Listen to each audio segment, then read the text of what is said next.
The cameras were already waiting. Not 10 cameras. Not 20, an entire wall of them. Long lenses, TV crews, reporters calling names from behind barriers. Photographers competing for a fraction of a second in which the new Princess of Wales might look directly toward them. Australia, March 1983. Diana was only 21 years old. She had been married to Prince Charles for less than 2 years. Prince William was still a baby, and this was her first great overseas test as a senior member of the royal family. To the people standing beyond the ropes, she seemed to have everything: the title, the clothes, the prince, the child, the fairy tale. All that remained was the smile. So Diana lifted her face toward the cameras and tried. Contemporary reporting from Alice Springs noticed something unusual immediately. She appeared, in the words later reproduced by ABC, uneasy, even glum. Another account observed that she seemed to have to make a considerable effort simply to produce the expression photographers expected from a happy young princess.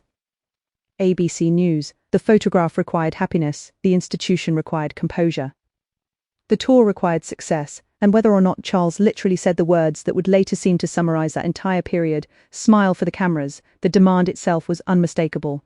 Smile, whatever is happening privately, smile, whatever you are feeling, smile, whatever happened in the hotel room last night, smile, because millions of people are watching. But something was changing inside Diana, and before this tour was over, one photographer would find himself only a few feet away when the smile disappeared completely. He raised his camera. Diana turned slightly away from the crowd. And then she cried. Not in a palace bedroom. Not behind a closed bathroom door.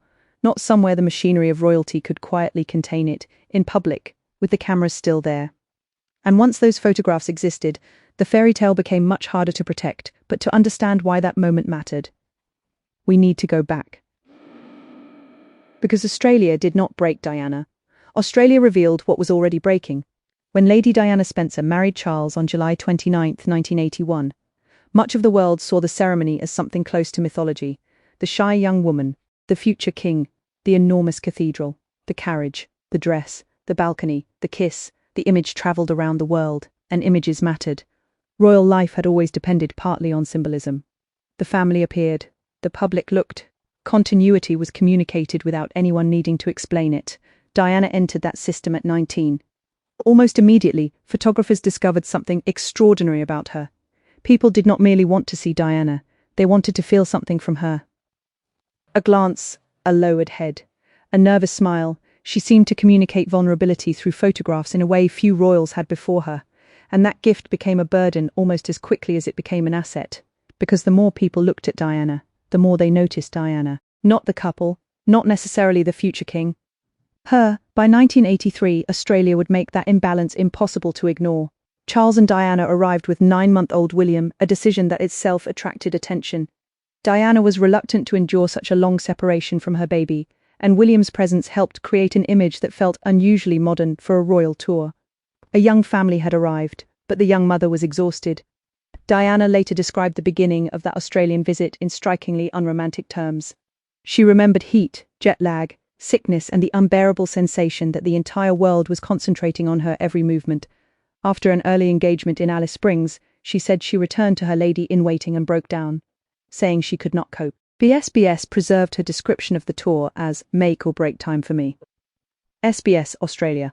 That is the part official photographs could not explain. A photograph might show Diana standing beside Charles. It could not show the conversation afterward. It could show her waving. It could not show what happened when the hotel door closed. It could show a smile. It could not tell you how much effort the smile required. And there were many smiles to produce. The Australian itinerary could involve engagement after engagement in a single day. Handshake, flowers, walkabout car, speech, another crowd, another line of photographers, another smile, then another, and something unexpected began happening. The crowds did not respond equally to the royal couple. They wanted Diana. Barriers, people strained to see her. When Charles approached one side of a crowd, some spectators openly wanted to know where his wife was. Diana later remembered hearing people complain from the roadside when they found themselves on Charles's side rather than hers. She said neither of them had been prepared for it, but their reactions were not identical. Diana's account to Andrew Morton was that Charles became jealous of the attention and that she could not make him understand one crucial fact: she had not asked for it. ABC News. That sentence changes the story, because the usual interpretation of Diana's fame is that she enjoyed defeating Charles at his own game. But in 1983, the evidence presents something more complicated. She was frightened by the crowds, overwhelmed by the press, distressed by separation from William, and simultaneously becoming one of the most photographed women in the world. The thing causing tension inside her marriage was also something she could not switch off. Imagine the contradiction. Your husband is uncomfortable because everybody is watching you, and your official duty is to walk outside tomorrow and allow everybody to watch you again. Not anger, not calculation. A trap, and the more successfully Diana performed her role, the larger the trap became. The public responded to her shyness, so the cameras moved closer.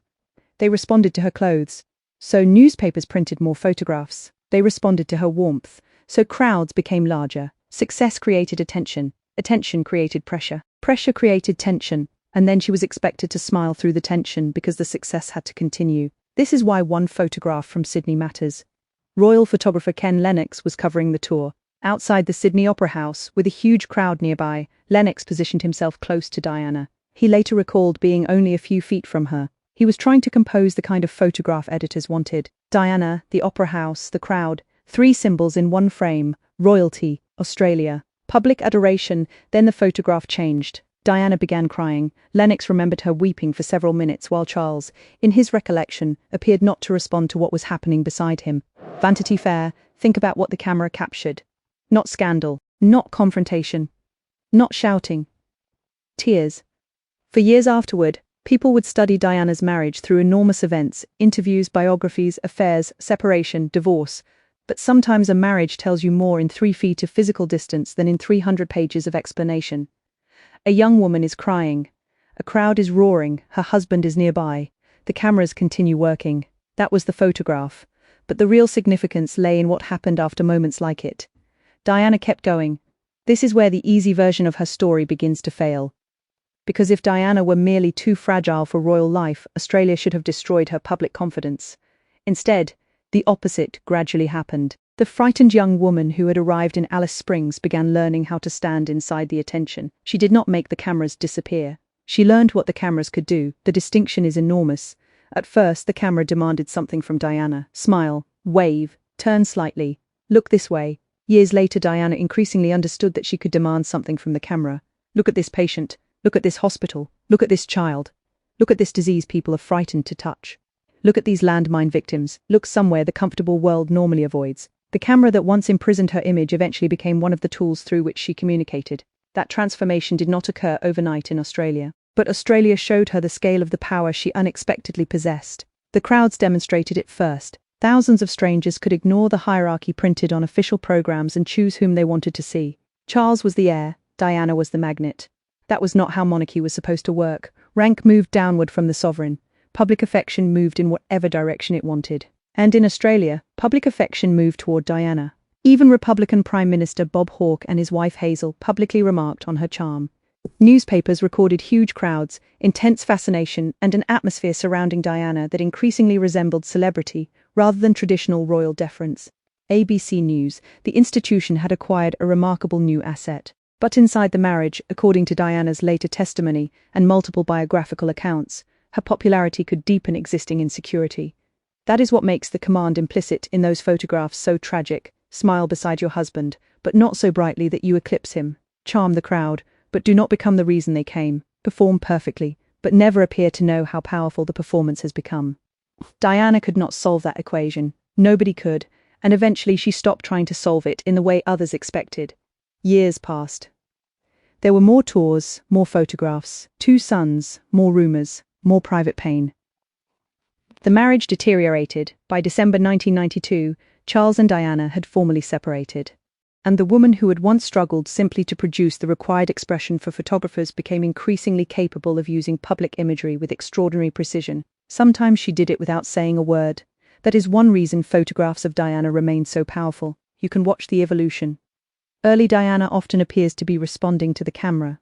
Later Diana increasingly appears aware of what the camera will communicate. That does not mean every photograph was calculated. Far from it. Diana repeatedly described press attention as invasive and emotionally exhausting, but she learned that visibility could have purpose.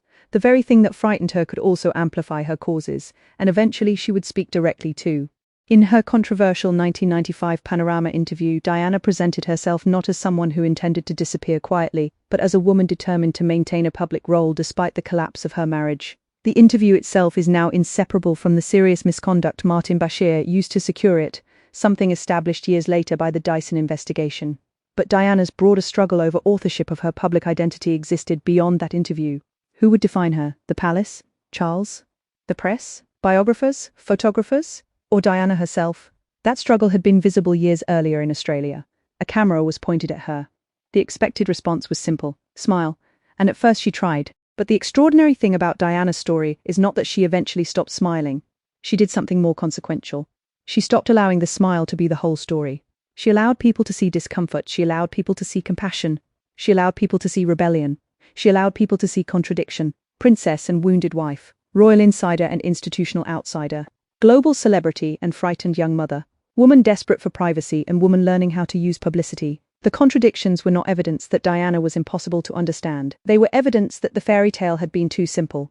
Return now to Sydney, the opera house, the noise. The photographer only a few feet away. Diana's face changes, the performance fails. Perhaps, for one brief moment, the performance ends. She cries, and what makes the scene uncomfortable even 40 years later is that nobody appears capable of stopping the machinery around her. The crowd still exists, the tour still exists, the schedule still exists, the photographers still exist, the monarchy still needs tomorrow's appearance. So Diana collects herself and continues. That may be the most revealing part, not the tears. The continuation. Years later, she would remember Australia not simply as disaster. She said she returned from the tour more mature, and despite what she had endured, described the tour itself as a success. SBS Australia. Both things could be true. The tour could succeed publicly and hurt privately. The marriage could look beautiful in photographs and be deteriorating beyond the edge of the frame. Diana could cry in front of a crowd and walk out again the next morning. That complexity is what the fairy tale version erased. It told us that a princess should smile because princesses are happy. Diana's life eventually exposed the more uncomfortable truth. Sometimes the smile proves nothing. Sometimes the person smiling is exhausted. Sometimes she is frightened. Sometimes she has cried 5 minutes earlier. Sometimes the expression everyone remembers is simply the price of getting through the door. And perhaps that is why those early Australian photographs feel different once you know what Diana later said. You stop looking only at the clothes. You look at the eyes. You stop looking only at Charles. You look at the distance between them. You stop asking whether Diana is smiling. You begin asking what the smile is hiding. There is one final irony.